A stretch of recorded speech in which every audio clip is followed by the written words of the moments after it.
I'm back. How are you? In today's video, it's Chapter 8 of Tides of Darkness by Aaron Rosenberg. Bit short this one, but probably more eventful than most chapters, so whatevs. Let's go! Never gonna give up, never gonna let you down, never gonna run around, desert you.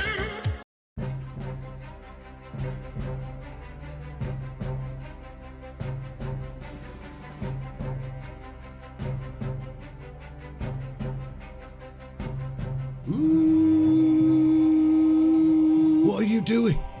I'm doing the war cry from The Last Airbender. I thought it would be cool. No one liked that movie. Stop embarrassing yourself. Are we ready? Ready. Sir. Lothar nodded and turned away, and Turallion just kind of stood there, gulped, and worried if he'd done or said something wrong. Had Lothar wanted more detail? Was he supposed to do something now? Stop it, Turallion thought. Stop doubting yourself. Stop panicking. The only reason the commander is frowning is because we're about to go into battle, not because of you. Ah, balls. We're about to go into battle. Turallion then forced himself not to think about these things anymore. Wasn't really helping. So he decided to check his gear one more time. Straps were good and tight. His soft and squidgy parts were well protected. Everything was fine. He was ready. Or as ready as he could be, anyway. Nervous? Very. Turallion had been raised with the typical sense of respect but also wariness towards Magi. But Khadgar was different. He was down to earth. Unlike other wizards, the guy didn't act like his shit don't stink. Don't worry. Everyone's nervous. Trick is to just work past it. You're nervous too. Scared shitless, mate. Have been every time we're in combat. But Lothar once told me, you should be scared. The man that isn't afraid gets careless. And then he gets dead. My instructor said pretty much the same. It's one thing to say it, isn't it? Another to believe it. You'll be fine. Once it starts, you'll be too busy to think about it anyway. That conversation then abruptly ended, and the men looked out across the Hillsbrad region. It was named so for its rolling foothills, and the Alliance forces were currently spread across the last line of said foothills, facing South Shore and the Great Sea beyond. The Horde ships were visible on the horizon, massive ugly vessels, made of dark metal and blackened wood, certainly looked the part. It was Lothar's plan to meet the Horde as they landed, before the Orcs had a chance to regain their land legs. Proudmoore's navy had assaulted the ships as they'd made their passage, but a number of them had made it through, so there was still going to be quite the ground battle. They're almost ashore. Best ready your men for the attack. Turallion nodded, but didn't dare speak, mainly because Illyria was the most beautiful thing he'd ever seen, and he was pretty sure any words he said would come out as either complete nonsense, or he'd just outright ask her to marry him or something. However, there did seem to be a slight glint in her eyes and a half smile on her face whenever she spoke to him, meaning she very likely knew and enjoyed just how uncomfortable she made him. But ain't nobody got time for that. Turallion turned to the unit leaders and gave them the go-ahead gesture, and they in turn gave orders to their heralds, who then blew battle horns, and after a few minutes of pointless unnecessary steps, the entire Alliance force was in motion, marching down the hill towards the shore.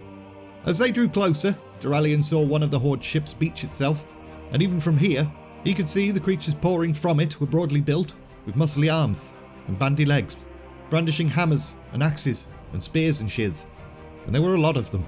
They've reached land. Charge! For Lordaeron!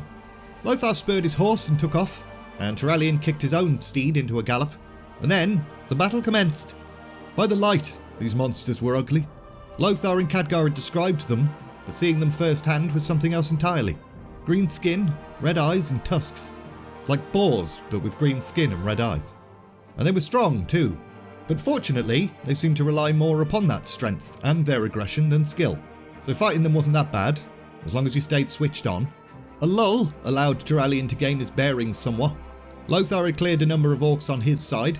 Uther was nearby, his own hammer crushing Orcs left and right, and he was glowing. Some of the other Alliance forces were actively cheering for the Paladin, which didn't surprise Turallion. Uther's faith was incredibly strong. However, things were not going quite as well as they seemed, because more Horde warships were approaching, with potentially thousands of Orcs ready to pour forth from them, and Turallion realised immediately that they were about to be extremely overwhelmed and outnumbered. Sir, we need to move back. At first, it seemed like Lothar was completely ignoring him, but the commander soon started barking orders. Uther, back to the others. The Paladin liaison raised his hammer and obeyed, clearing a path through the Orcs for the others to follow. And follow they did, There were a few moments where the young lieutenant thought the orcs would catch them and stop their retreat, but Illyria and her elven rangers provided much needed cover with their bows. So soon enough, Lothar, Uther, Turallion and the other cavalry soldiers made it back to the main army. Form up! Raise spears! Link shields! Repel them! The soldiers hurried to obey. Standing separately and working individually was not going to work against the Horde. The army needed to move together, work as one unified force, and do that Spartan Roman thing with the shields and the spears and stuff. So they did that.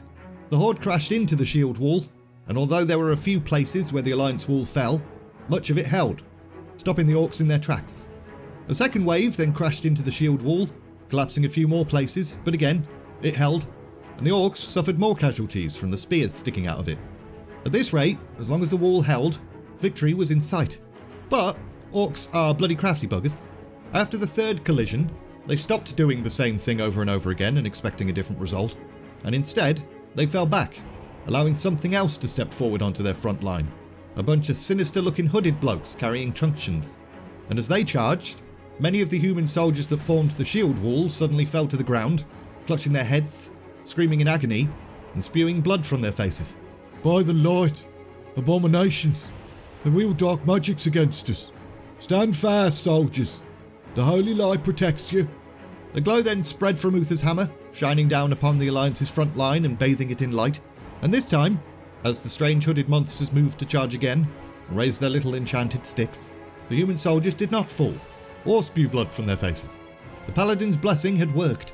The Death Knights then realised that they were kind of useless now, so they buggered off, being replaced on the front lines by a bunch of ogres instead, to act as big fleshy battering rams. Perhaps their brute strength could put even more of a dent in the Alliance's shield wall. We cannot hold them for long. We need to keep them from reaching the hills. I'll do what I can.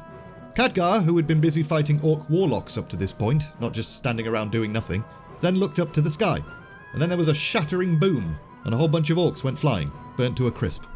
And then, the wizard went ahead and did that again for a second time, and then a third time.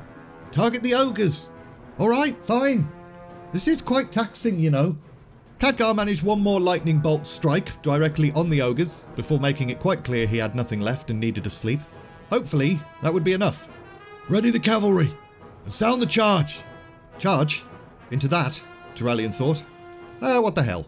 However, just before they could charge, drum beats sounded from somewhere within the Horde, and the orcs began to fall back. We did it. They're retreating. But the orcs were not going back to their ships and cheesing it. Instead, they were marching east. They're headed to the hinterlands. Should we go after them? They're on the run. No. We blocked them in hell, but they're not running from us. They're going around us. Still, I guess that's something. In that case, we should go after them then, right? Before they find another place to stand. We should. But look behind you, Turallion. Turallion turned and immediately saw what Lothar was saying. Almost every human soldier was collapsing where they stood, either from wounds or from sheer fatigue. We need to regroup and resupply. We're not in any shape to pursue them. No, but we've tested their forces. We've shown our men that we can stand against the Horde. This is a good thing. Well done, lad. And we're leaving it there. Like I said, short and sweet, but I'm trying to stop beating myself up so much about not getting content out fast enough, because I think that's one of the reasons I burned out. Also, I hate doing battle videos anyway, because it's these parts where my limitations couldn't be any more obvious, really. As usual, links in the description for the book, my Patreon page, my Discord, all of that stuff. If you enjoyed this video, like, subscribe, all of that bollocks. And all that's left to say is, thanks for watching, and see ya!